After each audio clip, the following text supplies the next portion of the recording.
নাইমুল হক আজাদ জানতে চেয়েছেন কোরবানির নিসাব পরিমাণ সম্পদ সম্পর্কে বলবেন, কতটুকু সম্পদ থাকলে কোরবানি করতে হবে, কাঁচা পেঁয়াজ রসুন খাওয়া জায়েজ আছে কিনা, কোরবানির সামর্থ্য থাকা সত্ত্বেও কেউ কোরবানি না দিলে গুনাহগার হবেন কিনা, ফজরের নামাজের পর ঘুমানো শরীয়তে বিধান কি, পরিবারের ছেলে মেয়ে ভাই বোন ও স্বামী স্ত্রী মিলে এক নামে কোরবানি দিলে তা হবে কি না, দোয়া কুনুত ছাড়া কি ভিতরের নামাজ হবে, কোরবানি গোশত ফ্রিজ রাখা যাবে কিনা, কোরবানি করার সময় ওই পশুতে যতজন শরিক থাকে ততজন ব্যক্তির নাম নিয়ে গরু জবাই করা হয়, এটা কতটুকু যৌক্তিক, রুমে অ্যাটাচড বাথরুম থাকলে সেই রুমে নামাজ পড়লে কি নামাজ হয় না, আকিকা না দেওয়া থাকলে কি কোরবানি দিতে পারে, যারা কোরবানি দেয় সেসব আত্মীয়কে কি কোরবানির গোশত দেওয়া যাবে, অনেকে গোশত না দিলে আবার মাইন্ড করেন তবুও তাদের প্রচুর গোশত হয়, মৃত আত্মীয়র নামে কোরবানি করা যাবে কিনা। আর বিলম্ব না করে আপনাদের যে সমস্ত প্রশ্ন ইতিমধ্যে পেয়েছি সেগুলোর উত্তর দেওয়ার পালা আমরা শুরু করছি। শুরুতে যে প্রশ্ন আমি দেখতে পাচ্ছি ভাই মিজানুর রহমান শামীম, আপনি জানতে চেয়েছেন কোরবানির সামর্থ্য থাকা সত্ত্বেও কেউ কোরবানি না দিলে গুনাহগার হবেন কিনা।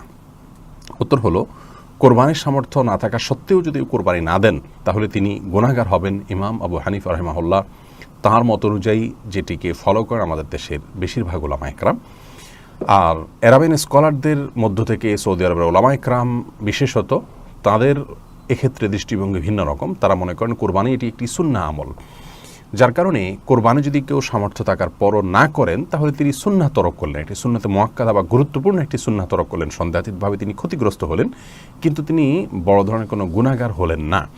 যেমনটি আমাদের ওলামা ইকরাম মনে করেন ওয়াজিব তরক করার গুনাহগার হবেন সামর্থ্যবান ব্যক্তি কোরবানি না দিলে।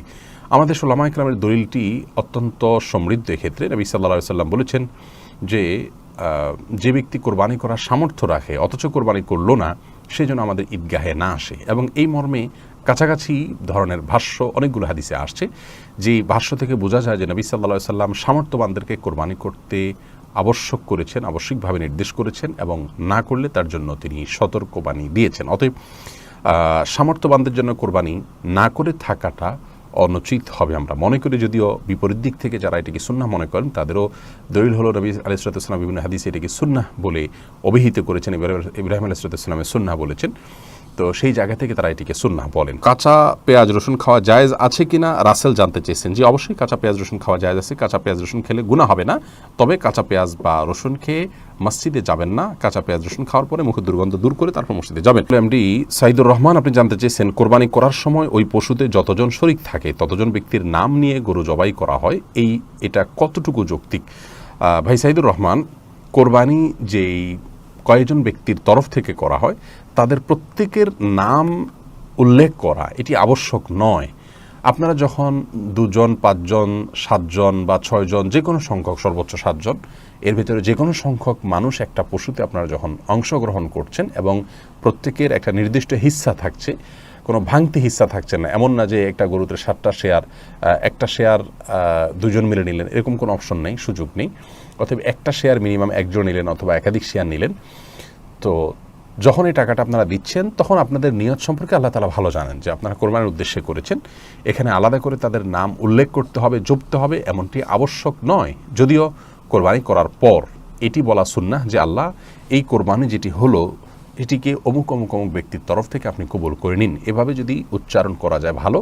আর না হলে এভাবে সংক্ষেপে বলা যেতে পারে, আল্লাহ, আমরা যারা এই কোরবানিতে শরিক হয়েছি তাদের সবার তরফ থেকে আপনি এটিকে কবুল করে নিন।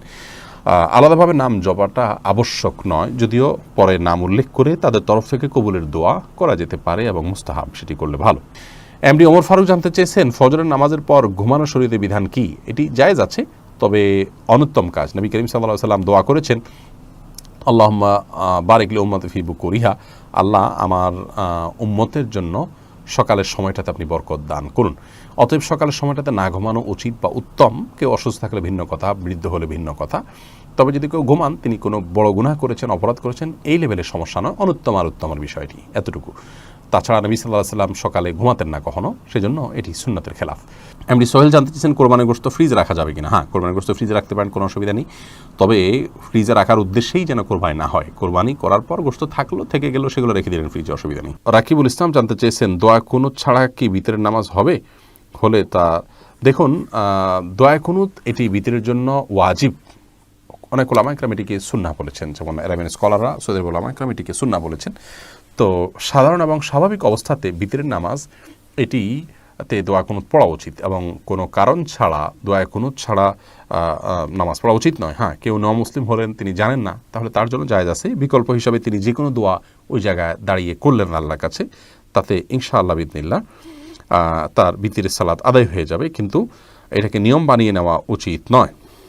এমডি জাহিদুল ইসলাম জানতে চেয়েছেন, আকিকা না দেওয়া থাকলে কি কোরবানি দিতে পারে? আকিকার সাথে কোরবানি কোনো সম্পর্ক নেই, দুটো সম্পূর্ণ দুই ধরনের ইবাদত। আকিকা না থাকলেও কোরবানি দিতে পারেন, আকিকা না দিলেও কোরবানি দিতে পারেন। ফাতেমা ইসলাম জানতে চেয়েছেন, রুমে অ্যাটাচড বাথরুম থাকলে সেই রুমে নামাজ পড়লে কি নামাজ হয় না? এটা কতটুকু সঠিক? না, এটা ভুল কথা। অ্যাটাচ বাথরুম থাকলে সেখানে নামাজ হবে না এমন কোনো কথা কোরআন অথবা হাদিসের কোথাও বলা হয়নি। এটি যদি কেউ বলে থাকে তাহলে সেটি তার পক্ষ থেকে অতিরঞ্জন অথবা মন গড়া কথা ছাড়া আর কিছু নয়। এর পরের প্রশ্ন করেছেন মাহবুব আলম, আপনি জানতেছেন মৃত আত্মীয়র নামে কোরবানি করা যাবে কিনা? মৃত আত্মীয়ের নামে কোরবানি করা যাবে, এ বিষয়ে গত নির্বাচিত প্রশ্নোত্তর লাইভে আমরা বলেছি মৃত আত্মীয়ের নামে কোরবানি করা যাবে। রাসূল আকরাম সাল্লাল্লাহু আলাইহি সাল্লামের তরফ থেকে তার ওয়াফাতের বহুকাল পর আলী রাদিয়াল্লাহু তাআলা কোরবানি করেছেন, বাইহাকি মুসনাদ আহমদ শবিন হাদিসে বর্ণিত হয়েছে, সেজন্য মৃত ব্যক্তির পক্ষ থেকে কোরবানি করা যাবে। কোন ওলামা ইকরাম বলেন যে জীবিত ব্যক্তির নামের সাথে অ্যাড করে এটা করতে হবে, যদিও জমহুরগণ সাধারণভাবেই মৃত ব্যক্তির তরফ থেকে আলাদা কোরবানি করার পক্ষে মত দিয়েছেন, জায়েজ আছে। মালিক শাহ জাইন আপনি জানতে চেয়েছেন, যারা কোরবানি দেয় সেসব আত্মীয়কে কি কোরবানির গোশত দেওয়া যাবে? অনেকে গোশত না দিলে আবার মাইন্ড করেন, তবুও তাদের প্রচুর গোশত হয়। কোরবানি দিলেও তা কাউকে কোরবানির গোশত দেওয়া যেতে পারে, কারণ আল্লাহ রাব্বুল আলামিন কোরবানির গোশত সম্পর্কে কোরআন কারীমের একাধিক জায়গায় বলেছেন যে নিজে খাও এবং যারা অভাবী নন তাদেরকে অন্য মানুষদেরকেও দাও, যারা অভাবী মানুষের কাছে চায় তাদেরকেও দাও। তার মানে এখানে আত্মীয় স্বজন যারা সলভেন্ট আছেন, আত্মীয়তার বন্ধনস্বরূপ তাদের জন্য কিছু হাদিয়া আপনি পাঠাতে পারেন, এতে কোনো দোষের কিছু নেই। এরপরে নাইমুল হক আজাদ জানতে চেয়েছেন, কোরবানির নিসাব পরিমাণ সম্পদ সম্পর্কে বলবেন, কতটুকু সম্পদ থাকলে কোরবানি করতে হবে? কোরবানির নিসাব হলো জাকাতের নিসাব। একজন মানুষের কাছে 595 গ্রাম রূপা বা তার সমমূল্য যদি থাকে তাহলে তার উপরে কোরবানি বর্তাবে, এবং সেই নিসাবটি হলো বর্তমান বাজার মূল্য হিসাব করলে আপনার 595 গ্রাম রূপার যে মূল্য আছে সেটি হয়তো 40 বা 50 হাজার টাকা বা তার কাছাকাছি ফিগারে থাকবে। অতএব আপনি কোরবানির নিসাব যেটা জাকাতের নিসাব সেটিকেই ধরে নেবেন। যদিও এর আগে আমরা শুরুতেই বলেছি যে কোরবানি যে ব্যক্তি করার সামর্থ্য রাখেন তার উপরে কোরবানিটি বর্তায়, এর জন্য নিসাব কোনো আবশ্যক নয়, এমনটি মত দিয়েছেন সৌদি আরব ওলামা ইকরাম এবং অন্যান্য মাযহাবে। হানাফি মাযহাব বা আমাদের ওলামা ইকরাম বা আমাদের দেশের যে স্কুল অফ থট ওলামা ইকরাম ফলো করে থাকেন সেটিতে আপনার আপনার জাকাতের নিসাব হলে তখন কোরবানি আবশ্যক হবে বা বর্তাবে। সোনিয়া আক্তার দোলন আপনি জানতে চেয়েছেন, পরিবারের ছেলে মেয়ে ভাই বোন ও স্বামী স্ত্রী মিলে এক নামে কোরবানি দিলে তা হবে কি না? বনসোনিয়া পুরো পরিবারের তরফ থেকে একটা কোরবানি দিলে যথেষ্ট হবে, এই মর্মে বহু হাদিস পাওয়া যায়। নবী আলাইহিস সালাম সেই সমস্ত হাদিসগুলোকে সামনে রেখে সৌদি আরবের ওলামা ইকরাম বলেন যে গোটা পরিবারের যিনি মূল কর্তা থাকবেন, যার অধীনে যারা থাকবেন একান্নভুক্ত, তার ভরণ পোষণ দিয়ে চলবেন, তাদের সবার তরফ থেকে তিনি কোরবানি দিলে যথেষ্ট হয়ে যাবে, কারণ বহু হাদিসে নবী সাল্লাল্লাহু আলাইহি ওয়াসাল্লাম বলেছেন যে আলা কুল্লি আইলাতিন উযহাইয়াতুন, অথবা এই জাতীয় ভাষ্য, যার অর্থ হলো যে প্রতিটি পরিবারের উপরে একটি করে কোরবানি আবশ্যক হয়। যদিও ইমাম আজম ইমাম আবু হানিফা রাহিমাহুল্লাহ সহ অন্যান্য ইমামদের মত হলো এক্ষেত্রে যে না, প্রত্যেক সামর্থ্যবান ব্যক্তি তার তরফ থেকে কোরবানি দিতে হবে, যার কাছে জাকাত দেওয়ার মতো সম্পদ আছে তার তরফ থেকে কোরবানি তিনি দিবেন। অতএব পরিবারে একাধিক সদস্য যদি এ ধরনের অ্যাবিলিটি রাখেন তাহলে একাধিক সদস্যকেই কোরবানি দিতে হবে। আর এই যে দ্বিতীয় মত যারা বলেন, তারা প্রথমোক্ত মতে যে হাদিস তারা পেশ করেছেন যে প্রত্যেক পরিবারের তরফ থেকে একটা কোরবানি হলে হবে, তারা ওইটার ব্যাখ্যায় বলেন যে আসলে তখন একটা পরিবারে একজন কর্তা ছিলেন আর সবাই তার অধীনস্থ থাকতেন, একাধিক ব্যক্তি সাধারণত উপার্জন করতেন না। যখন উপার্জন হয়ে যেতেন উপার্জনক্ষম হয়ে যেতেন ছেলেরা বা তখন তারা বিবাহ করতেন এবং স্বাভাবিকভাবে তাদের আলাদা পরিবার উঠে দাঁড়াতো। তো নবী সাল্লাল্লাহু আলাইহি ওয়াসাল্লাম সেই দৃষ্টিকোণ থেকে বলেছেন। যেহেতু আমাদের সমাজে এখন একই পরিবার একাধিক ব্যক্তি উপার্জন করে জাকাতের দেওয়ার মতো অবস্থা তাদের হচ্ছে, সেই জায়গা থেকে নবী সাল্লাল্লাহু আলাইহি ওয়াসাল্লাম এটি বলেছেন। যাই হোক, তো দুটি মতই আমি আপনাদের সামনে প্রেজেন্ট করলাম। পরিবারের একাধিক ব্যক্তি যদি সামর্থ্যবান থাকেন তাহলে সেই একাধিক ব্যক্তি কোরবানি তাদের তরফ থেকে করার মতটি অধিকতর নিরাপদ।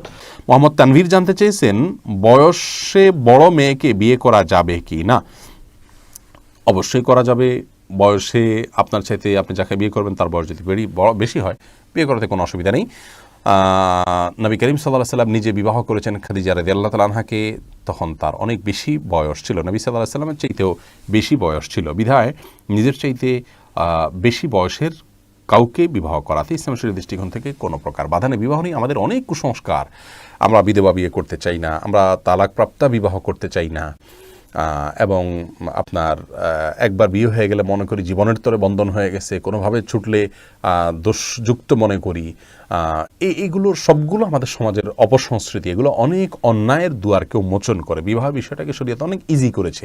সাহাবায়ে কেরাম পুরুষ হয়তো একাধিক বিয়ে করছেন, সেটাও যেমন তাদের কাছে স্বাভাবিক ছিল, নারীদেরও একাধিক জায়গা বিয়ে হচ্ছে, সেটা সম্পূর্ণ স্বাভাবিক মনে করা হচ্ছে। এখন 2-3 জায়গা বিয়ে হলে, তালাক হলে তাকে মানুষ মনে করে যে লোকটা খারাপ বা ভালো মানুষ নয়। এটি সম্পূর্ণ একটি ষড়যন্ত্র অংশ।